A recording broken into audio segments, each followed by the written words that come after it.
ಹುಲಿಜಂತಿ ಮಾಳಿಂಗರಾಯನ ದೇಗುಲದಲ್ಲಿ ಮಹಾಪವಾಡ. ರಾತ್ರೋರಾತ್ರಿ ಗುಡಿಯ ಕಳಶಕ್ಕೆ ಮುಂಡಾಸು ಸುತ್ತಿದ ಶಿವಪಾರ್ವತಿ. ದೇವರನ್ನ ನೋಡೋ ದುಸ್ಸಾಹಸಕ್ಕೆ ಕೈ ಹಾಕಿದ ಯುವಕ ಸತ್ತೇ ಹೋದ. ದೀಪಾವಳಿ ಅಮಾವಾಸ್ಯೆಯ ನಟ್ಟ ನಡುರಾತ್ರಿ ದೈವ ಪವಾಡ.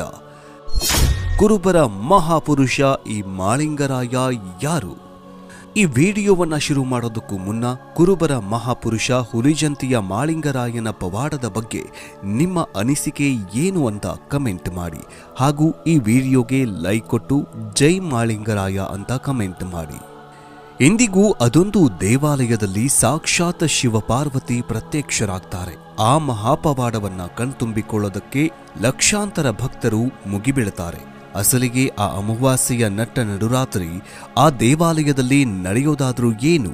ರಾತ್ರೋರಾತ್ರಿ ಜನ ಎದ್ನೋ ಬಿದ್ನೋ ಅಂತ ದೇವಾಲಯದಿಂದ ಓಡಿ ಹೋಗೋದ್ಯಾಕೆ? ಸಾಕ್ಷಾತ್ ಪಾರ್ವತಿ ಪರಮೇಶ್ವರ ಆ ದೇವಾಲಯಕ್ಕೆ ಬಂದು ಮಾಡೋ ಆ ಮಹಾಪವಾಡವಾದ್ರೂ ಏನು? ಅದನ್ನ ನೋಡಲು ರಾತ್ರಿ ದೇವಾಲಯದ ಬಳಿ ಉಳಿದಿದ್ದ ಯುವಕನ ಪ್ರಾಣ ಹೋಗಿದ್ದು ಹೇಗೆ ಮತ್ತು ಯಾಕೆ ಅನ್ನೋದನ್ನ ಹೇಳ್ತೀವಿ ನೋಡಿ. ನಿಮಗೆಲ್ಲ ಗೊತ್ತೇ ಇದೆ, ಪರಮೇಶ್ವರ ಭಕ್ತಪ್ರಿಯ. ಭಕ್ತರು ಬೇಡಿದ್ದನ್ನ ಕರುಣಿಸೋ ಕರುಣಾಮಯಿ. ತನ್ನ ಪರಮ ಭಕ್ತರು ಕರೆದ್ರಂದ್ರೆ ಸಾಕು ಓಡೋಡಿ ಬರ್ತಾನೆ ಮುಕ್ಕಣ್ಣ. ಈ ಕಲಿಯುಗದಲ್ಲೂ ಸಾಕ್ಷಾತ್ ಪಾರ್ವತಿ ಪರಮೇಶ್ವರ ಧರೆಗಿಳಿದು ಬಂದಿದ್ದಾರೆ. ಅದೊಂದು ದೇವಾಲಯದಲ್ಲಿ ಕಾಣಿಸ್ಕೊಳ್ತಾ ಭಕ್ತರನ್ನ ಉದ್ಧರಿಸುತ್ತಿದ್ದಾರೆ ಜಗದೊಡೆಯ ಪರಮೇಶ್ವರ ಹಾಗೂ ಪಾರ್ವತಿ ದೇವಿ.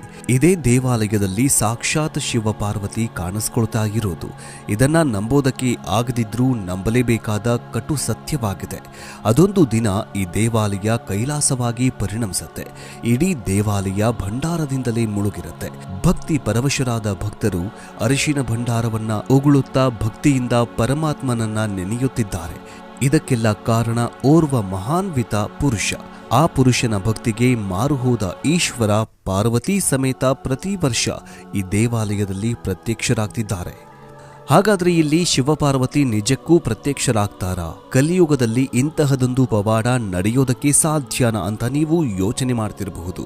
ಆದ್ರೆ ಪ್ರತಿ ದೀಪಾವಳಿಯಂದು ಈ ಪ್ರದೇಶ ನಿಜಕ್ಕೂ ಕೈಲಾಸವಾಗಿರುತ್ತೆ. ದೀಪಾವಳಿ ಅಮಾವಾಸ್ಯೆಯ ನಟ್ಟ ನಡುರಾತ್ರಿಯಂದು ಪಾರ್ವತಿ ಪರಮೇಶ್ವರರು ಇಲ್ಲಿ ಪ್ರತ್ಯಕ್ಷರಾಗಿ ಅಚ್ಚರಿ ಸೃಷ್ಟಿ ಮಾಡ್ತಾರೆ. ನೋಡಿ ಈ ಮಹಾಪವಾಡವನ್ನ. ಪ್ರತಿ ದೀಪಾವಳಿಯ ಅಮಾವಾಸ್ಯೆಯಂದು ಪಾರ್ವತಿ ಸಮೇತನಾಗಿ ಪರಮೇಶ್ವರ ಇಲ್ಲಿ ಪ್ರತ್ಯಕ್ಷನಾಗಿ ಈ ದೇವಾಲಯದ ಕಳಸಗಳಿಗೆ ಮುಂಡಾಸ ಸುತ್ತಿ ಹೋಗ್ತಾರೆ. ದೇವಾಲಯದ 7 ಕಳಸಗಳಿಗೆ ಬಟ್ಟೆಯೊಂದು ಸುತ್ತಿಕೊಂಡಂತೆ ಕಾಣಿಸುತ್ತೆ. ಇದನ್ನ ಸುತ್ತಿದವರು ಬೇರಾರೂ ಅಲ್ಲ, ಸಾಕ್ಷಾತ್ ಶಿವ ಹಾಗೂ ಪಾರ್ವತಿ ದೇವಿ. ಅಸಲಿಗೆ ಈ ಮುಂಡಾಸ ಅಂದ್ರೆ ಏನು ಅಂತ ನೀವು ಯೋಚನೆ ಮಾಡ್ತಿರಬಹುದು. ಮುಂಡಾಸ ಅಂದ್ರೆ ಪೇಟ, ತಲೆಗೆ ಸುತ್ತಿಕೊಳ್ಳುವ ಮಾಲನ್ನ ಮುಂಡಾಸ ಅಂತ ಕರೆಯಲಾಗತ್ತೆ. ಪ್ರತಿ ದೀಪಾವಳಿ ಅಮಾವಾಸ್ಯೆಯ ನಟ್ಟ ನಡುರಾತ್ರಿ ಶಿವ ಪಾರ್ವತಿ ಬಂದು ಈ ದೇವಾಲಯಕ್ಕೆ ಮುಂಡಾಸ ಸುತ್ತಿ ಹೋಗ್ತಾರೆ. ವಿಚಿತ್ರ ಏನಂತಂದ್ರೆ ಆ ಸಮಯದಲ್ಲಿ ಯಾರೊಬ್ಬರೂ ದೇವಾಲಯದ ಬಳಿ ಇರೋದಿಲ್ಲ. ಎಲ್ಲರೂ ದೇವಾಲಯವನ್ನ ಬಿಟ್ಟು ದೂರ ಓಡಿ ಹೋಗ್ತಾರೆ. ಯಾಕಂದ್ರೆ ಶಿವ ಪಾರ್ವತಿ ಪ್ರತ್ಯಕ್ಷರಾಗಿ ದೇವಾಲಯಕ್ಕೆ ಮುಂಡಾಸವನ್ನ ಸುತ್ತುವುದನ್ನ ಯಾರು ಕೂಡ ನೋಡಬಾರದಂತೆ. ಒಂದು ವೇಳೆ ಅದನ್ನ ನೋಡೋ ಸಾಹಸವನ್ನ ಮಾಡಿದ್ರೆ ಅವರ ಕಣ್ಣುಗಳು ಹೋಗುತ್ತೆ ಅಂತ ಜನರ ನಂಬಿಕೆಯಾಗಿದೆ. ಅದೂ ಸಹ ಕೆಲವರು ಅದನ್ನ ನೋಡಲೇಬೇಕು ಅಂತ ಹುಚ್ಚು ಸಾಹಸಕ್ಕೆ ಕೈ ಹಾಕದಾಗ ಕೆಲವರು ಕಣ್ಣುಗಳನ್ನ ಕಳೆದುಕೊಂಡಿದ್ದಾರಂತೆ. ಅದಕ್ಕೂ ವಿಚಿತ್ರ ಏನಂತಂದ್ರೆ ಈ ಬಾರಿಯ ದೀಪಾವಳಿಯಂದು ಜನರೆಲ್ಲ ದೇಗುಲದಿಂದ ದೂರ ಹೋಗಿದ್ರು. ಆದ್ರೆ ಓರ್ವ ಯುವಕ ಹೇಗಾದ್ರೂ ಮಾಡಿ ಇಲ್ಲಿ ಏನಾಗ್ತಿದೆ ಅಂತ ನೋಡಬೇಕು ಅನ್ನೋ ಸಾಹಸವನ್ನ ಮಾಡ್ತಾನೆ. ಆದ್ರೆ ಬೆಳಗ್ಗೆ ಬಂದ ಜನರಿಗೆ ಶಾಕ್ ಆದಿತ್ತು. ಅದೇನಂದ್ರೆ ಆ ಯುವಕ ಅಲ್ಲೇ ಸತ್ತು ಬಿದ್ದಿದ್ದ. ಇಲ್ಲಿ ಶಿವಪಾರ್ವತಿ ಪ್ರತ್ಯಕ್ಷರಾಗಿ ದೇವಾಲಯಕ್ಕೆ ಮುಂಡಾಸ ಸುತ್ತಿ ಹೋಗ್ತಾರೆ. ಅದನ್ನ ನೋಡಲು ಕುಳಿತಿದ್ದ ಯುವಕ ಬೆಳಗಾಗೋದ್ರೊಳಗೆ ಸತ್ತು ಬಿದ್ದಿದ್ದ. ಇದೇ ಕಾರಣಕ್ಕೆ ಯಾರೂ ಕೂಡ ಇಂತಹ ಹುಚ್ಚು ಸಾಹಸಕ್ಕೆ ಕೈ ಹಾಕೋದಕ್ಕೆ ಹೋಗಬಾರದು ಅಂತ ಭಕ್ತರ ನಂಬಿಕೆಯಾಗಿದೆ. ಇನ್ನು ನೋಡಿ ಈ ಭಕ್ತ ಸಾಗರವನ್ನ. ಎಲ್ಲಿ ನೋಡಿದ್ರಲ್ಲೂ ಬರೇ ಜನರೇ ಕಾಣ್ತಾರೆ. ಭಕ್ತಗಣ ಭಂಡಾರವನ್ನ ಉಗ್ಗುತ್ತಾ ದೇವಾಲಯದೊಳಗಿರುವ ಆ ಮಹಾನ್ ಮಾನ್ವಿತ ದರ್ಶನವನ್ನ ಪಡೆಯುವುದಕ್ಕೆ ಮುಂದಾಗ್ತಾರೆ. ಆದರೆ ರಾತ್ರಿ ಆಗ್ತಾ ಇದ್ದಂತೆ ಇಲ್ಲಿ ಯಾರೊಬ್ಬರೂ ಕೂಡ ಕಾಣಿಸ್ಕೊಳ್ಳೋದೇ ಇಲ್ಲ. ಅಸಲಿಗೆ ಇಲ್ಲಿ ಸಾಕ್ಷಾತ್ ಶಿವಪಾರ್ವತಿ ಪ್ರತ್ಯಕ್ಷರಾಗೋದಕ್ಕೂ ಕೂಡ ಕಾರಣ ಇದೆ. ದೀಪಾವಳಿ ಅಮಾವಾಸ್ಯೆಯ ನಟ್ಟನಡು ರಾತ್ರಿ ದೇವಾಲಯಕ್ಕೆ ಮುಂಡಾಸವನ್ನ ಸುತ್ತಿ ಹೋಗೋದಾದ್ರೂ ಯಾಕೆ ಗೊತ್ತಾ? ಅದಕ್ಕೆ ಕಾರಣ ಬೇರಾರೂ ಅಲ್ಲ, ಅಪಾರ ಪರಮ ಭಕ್ತನಾದ ಮಹಾಪವಾಡ ಪುರುಷ ಮಾಳಿಂಗರಾಯ ಹೌದು, ಈ ದೇವಾಲಯ ಬೇರ್ಯಾರದ್ದೂ ಅಲ್ಲ, ಮಹಾಮಾನ್ವಿತರಾದ ಮಾಳಿಂಗರಾಯರದ್ದು. ಮಾಳಿಂಗರಾಯರ ಈ ಜಾತ್ರೆಯನ್ನ ಕಣ್ತುಂಬಿಕೊಳ್ಳಕ್ಕಂತ ಲಕ್ಷಾಂತರ ಭಕ್ತರು ಇಲ್ಲಿಗೆ ಬರ್ತಾರೆ. ಅರಿಶಿನ ಭಂಡಾರವನ್ನ ಉಗ್ಗುತ್ತಾ ಮಾಳಿಂಗರಾಯನ ಪಲ್ಲಕ್ಕಿ ಮೆರವಣಿಗೆ ಮಾಡ್ತಾರೆ. ನೋಡಿ ಈ ದೃಶ್ಯವನ್ನ, ಜನ ಭಂಡಾರ ಎರಗುತ್ತಾ ಹೇಗೆ ಮಾಳಿಂಗರಾಯನ ಜಾತ್ರೆಯನ್ನ ಮಾಡುತ್ತಿದ್ದಾರೆ ಅಂತ. ಇಲ್ಲಿ ಲಕ್ಷಾಂತರ ಭಕ್ತರು ಬರ್ತಾರೆ. ಆದರೆ ದೀಪಾವಳಿ ಅಮಾವಾಸ್ಯೆಯ ರಾತ್ರಿ ಇವರೆಲ್ಲ ಮಾಳಿಂಗರಾಯನ ದೇವಾಲಯವನ್ನ ಬಿಟ್ಟು ದೂರ ಹೋಗ್ತಾರೆ. 12 ಗಂಟೆ ಮುಗಿದ ನಂತರ ಎಲ್ಲರೂ ಮತ್ತೆ ದೇವಾಲಯದತ್ತ ಓಡಿ ಬರ್ತಾರೆ. ಅಷ್ಟರಲ್ಲಿ ದೇವಾಲಯದ 7 ಕಳಸಗಳಿಗೆ ಮುಂಡಾಸವನ್ನ ಕಟ್ಟಲಾಗಿರುತ್ತೆ. ರಾತ್ರಿ ವೇಳೆ ದೇವಾಲಯದ ಬಳಿ ಯಾರೊಬ್ರು ಕೂಡ ಇರೋದಿಲ್ಲ. ಆದರೆ ಇಲ್ಲಿ ಪವಾಡ ನಡೆದು ಹೋಗಿರುತ್ತೆ. ಸಾಕ್ಷಾತ್ ಶಿವಪಾರ್ವತಿ ಬಂದು ಮಾಳಿಂಗರಾಯ ದೇವಸ್ಥಾನಕ್ಕೆ ರುಮಾಲನ್ನ ಸುತ್ತಿ ಹೋಗ್ತಾರಂತೆ. ಅಸಲಿಗೆ ಈ ಮಾಳಿಂಗರಾಯರು ಹೇಗಿದ್ದಾರೆ ಗೊತ್ತಾ? ಇಲ್ಲಿ ಹುಲಿಯನ್ನ ಹಿಡಿದು ನಿಂತಿರೋ ಮಹಾಪುರುಷರೇ ಮಾಳಿಂಗರಾಯರು. ಇವರು ಅಪಾರ ಶಿವಭಕ್ತರು. ಎಷ್ಟರ ಮಟ್ಟಿಗೆ ಅಂತಂದ್ರೆ ಇವರು ಪೂಜೆಗೆ ನಿಂತಿದ್ದಾರೆ ಅಂದ್ರೆ ಸಾಕ್ಷಾತ್ ಪರಮೇಶ್ವರ ಕುಳಿತಿದ್ದ ಸ್ಥಾನವೇ ಕಂಪಿಸ್ತಾ ಇತ್ತಂತೆ.